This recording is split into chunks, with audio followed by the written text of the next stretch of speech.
যেমন আজকে বন্ধু তোমরা যারা এসেছো, বিশেষ করে যুবক, আমার সামনে ম্যাক্সিমামই তোমরা যুবক, তোমাদের মর্যাদা তোমাদের সম্মান এত বেশি বেড়ে গেল, কারণ জিবরাইল আলাইহিস সালাম বৃষ্টির ফোঁটা গণতে পারে, যুবকদের যৌবন, যুবক যুবতীদের যৌবনের আমল গণতে পারে না, এটার এত বেশি স্পিড।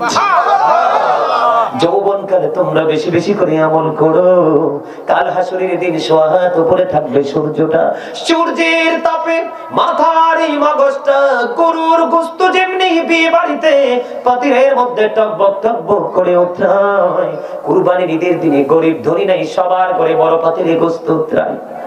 কথা কম না কেন? এই গোশতের পাতিল যত হিংস্র ভাবে উঠরায় রে, কাল হাসরের দিন মানুষের মাথার মগজটা তার চেয়ে ভয়ঙ্কর ভাবে উঠরাবে। সবচেয়ে দুঃখের খবর, এই দিকে আমি পরে যাব বলেছি, আলোচনাটা পরে করবো, এখন আমি সেই দিকে ঢুকবো না, আমি আগে জিকির নিয়ে যে টপিকটা শেষ করব। বলে হুজুর গো এখানে কেন আসলেন? অনেক যুবককে দেখতেছি হাসি খুশি চেহারা নিয়ে আমার আলোচনা করে শুনছো, তোমাদেরকে নতুন সুন্দর চমৎকার মেসেজ আমি দিলাম রে। যৌবনকালে কিন্তু চাইলে সবাই নষ্ট কাজ করতে পারে, ভালো কাজ করতে পারাটাই হলো সবচেয়ে বড় চ্যালেঞ্জ। বলেন না কেন? বন্ধু মা বাবার কলিজায় যে কেউ আঘাত দিতে পারে রে, মা বাবাকে শান্ত রাখতে পারাটাই সবচেয়ে বড় ক্রেডিট।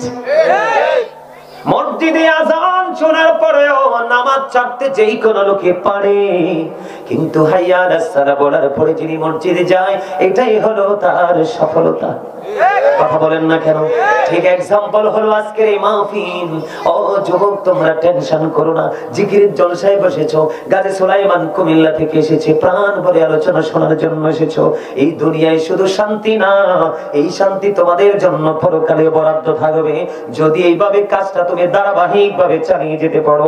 কাল কিয়ামতের দিন বর্তমানে পৃথিবী থেকে সূর্যটা 9,13,00,000 বলেছেন কোন কোন অ্যাস্ট্রোনমার, আবার কেউ কেউ বলেছেন 9,30,00,000 মাইল দূরে। সূর্যের আলো পৃথিবীতে আসতে সময় লাগে মাত্র 8 মিনিট 20 সেকেন্ড। প্রতি সেকেন্ডে 1,86,000 মাইল বেগে পৃথিবীর দিকে ছুটে আসে।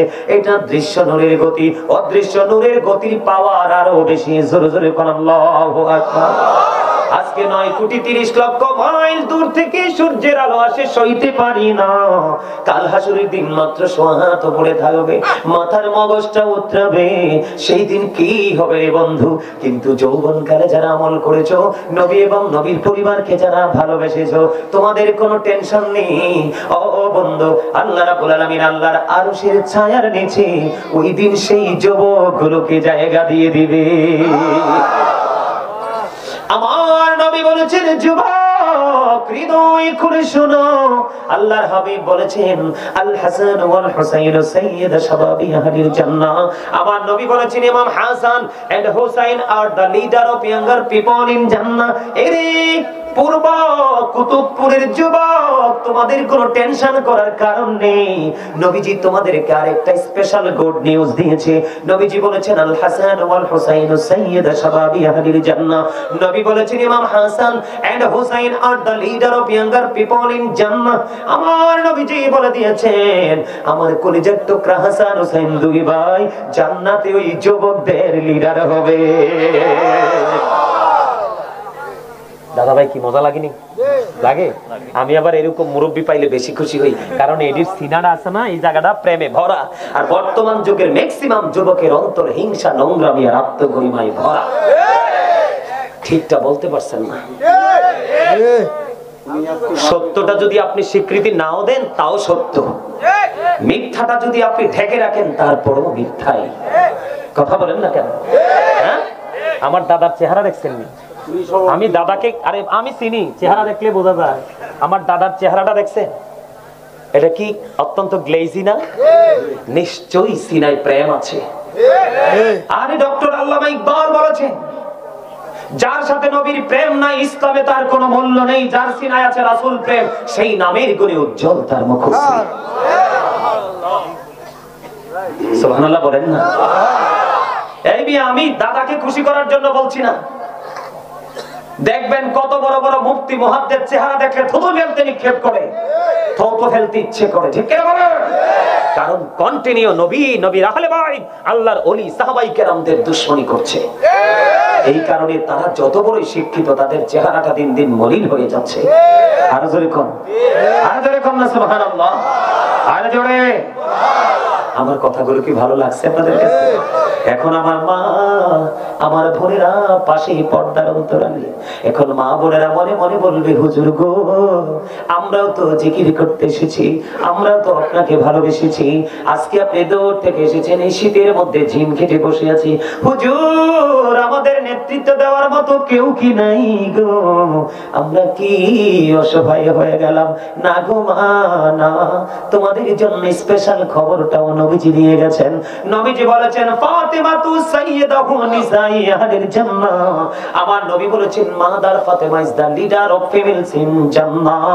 আমার নবীজি বলে দিয়েছে মা আমার বোনেরা তোমরা সবাই শোনো, যদি তোমরা পর্দা করতে পারো, স্বামীর অর্ডার মেনে চলতে পারো, তোমরা যদি 5 ওয়াক্ত নামাজ সঠিকভাবে পড়তে পারো, সুদ ঘুষ অন্যের গীবত থেকে যদি তোমরা বেঁচে থাকতে পারো, মা ফাতেমার জীবন আদর্শটাকে যদি তোমার নিজের সিনাই ঢুকাইয়া বাস্তব জীবনে যদি বাস্তবায়ন করতে পারো, আমার নবী বলেছেন ফাতেমা তু সাইয়্যিদাতু নিসাই আহলিল জান্নাহ।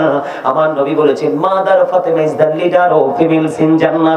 আমার নবী বলেছেন মা বোনেরা তোমাদের জান্নাতে সরদারিনী হবে মা খাতুন জান্নাত ফাতেমা। জোরে জোরে বলেন না সুবহানাল্লাহ। এখন আমার দাড়ি পাকা মুরব্বি দাদা এবং বাবারা বলবে হুজুর আমাদের কি কোনো ফয়সালা নাই?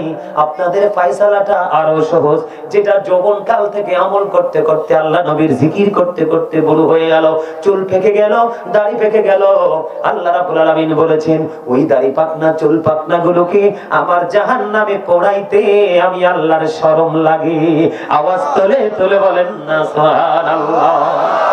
এখন যুবকরা যদি বলো হুজুর জিকিরের ট্রেনিং আরো শক্ত করে নিতে চাই, প্রাণ ভরে জিকির করতে চাই, মাওলাকে রাজি করতে চাই, রাসূলের আদর্শ হলো জিকির করা। নবীজি যখন জিকিরে দাঁড়াতো, নামাজে দাঁড়াতো, নবীজির পা মোবারক ফুইলা লোহ মোবারক বের হয়ে আসতো, তারপরেও নবীজির জিকির বন্ধ হতো না। ও পূর্ব কুতুবপুরের যুবক বন্ধুরা তোমাদেরকে বলবো গো, তোমরা সেই দিকে ফলো করছো না, একটি সপ্তাহে তো তোমরা নামাজ পড়ছোই না, জুমার দিনে যাও তুমি জিকির করার জন্য, নামাজ পড়ার জন্য যাচ্ছ, তুমি সবার শেষে যাও এবং সবার আগে তুমি বের হয়ে আসো, তুমি নামাজি হয়েছো কিন্তু তাকওয়াবান জিকির করনেওয়ালা হতে পারোনি। কথা বলেন না কেন? বন্ধু এবার যদি আপনি ট্রেনিং নিতে চান, আমার আগে আমার ভাই শায়েখ আতাউর রহমান মুজাহিদি সাহেব, যিনি গাউসিয়া জামে মসজিদের খতিব বৈরু, উনি কিন্তু একটা হাদিস শরীফ বলেছে দাদা ভাই, হাদিস শরীফটা হলো আনা মাদিনাতুল ইলম বলছে কিনা?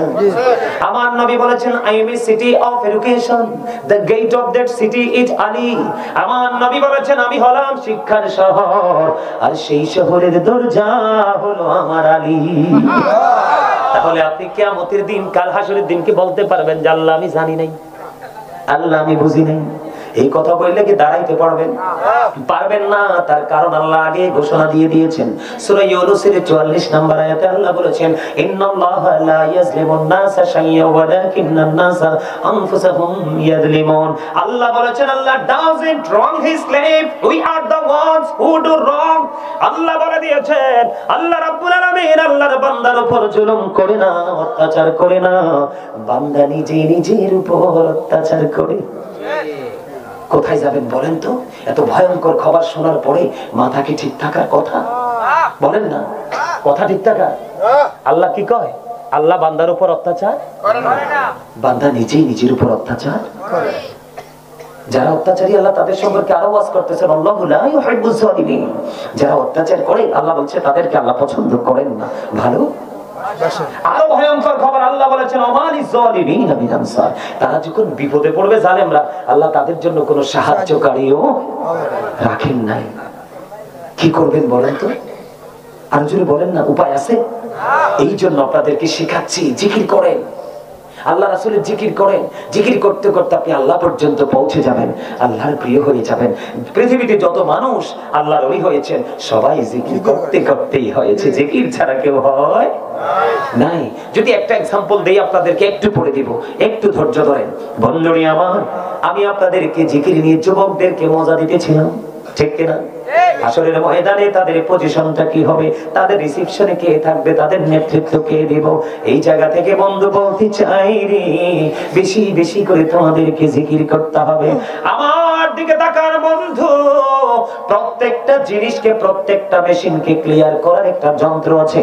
আল্লাহর হাবিব বলে দিয়েছেন, বান্দা তোমাদের মনের ঘরের ময়লা পরিষ্কার করার যন্ত্র হলো জিকির। সায়েন্টিফিকদের গবেষণায় বের হয়ে এসেছে, জিকা ইজ দা হার্ট মেডিসিন, জিকির হলো হার্টের ঔষধ। তুমি যত বেশি জিকির করবা তোমার হার্ট তত বেশি স্ট্রং থাকবে, শক্ত থাকবে। তোমার হার্ট বেশি শক্ত হলেই তোমার জীবনও শক্ত। আলহামদুলিল্লাহ বলে। বন্ধু, আল্লাহর হাবিব সরকারে মদিনা তিনি বলেছেন, জিকিরটা জবান দিয়েও করা যায়, অন্তর দিয়েও করা যায়, তবে জবান এবং অন্তর দুটো মিলে যে জিকিরটা করা হয় ওই জিকির হলো সবচেয়ে উত্তম জিকির। আল্লাহর হাবিব সরকারে মদিনা তিনি বলে দিয়েছেন, তোমরা জিকির করার সময় এমন ভাবে জিকির করো মানুষ দেখলে যেন তোমাদেরকে পাগল বলে। আওয়াজ করে বলেন আল্লাহু আকবার। পাগলের মতো জিকির করো। আল্লাহর হাবিবকে প্রশ্ন করা হলো, হযরত উবাইদুল্লাহ রাদিয়াল্লাহু তাআলা প্রশ্ন করলেন, ইয়া রাসূলুল্লাহ সুবহানাল্লাহর মানেটা কি? নবীজি বললেন, সুবহানাল্লাহর মানে হলো পৃথিবী এবং পৃথিবীর মধ্যে যা কিছু, পৃথিবী এবং পৃথিবীর মধ্যে যা কিছু আছে তাহা থেকে যাহা পবিত্র সেটাই হলো সুবহানাল্লাহ, আর এটাই হলো জান্নাতি ফল। জোরে জোরে কন্যা সুবহানাল্লাহ।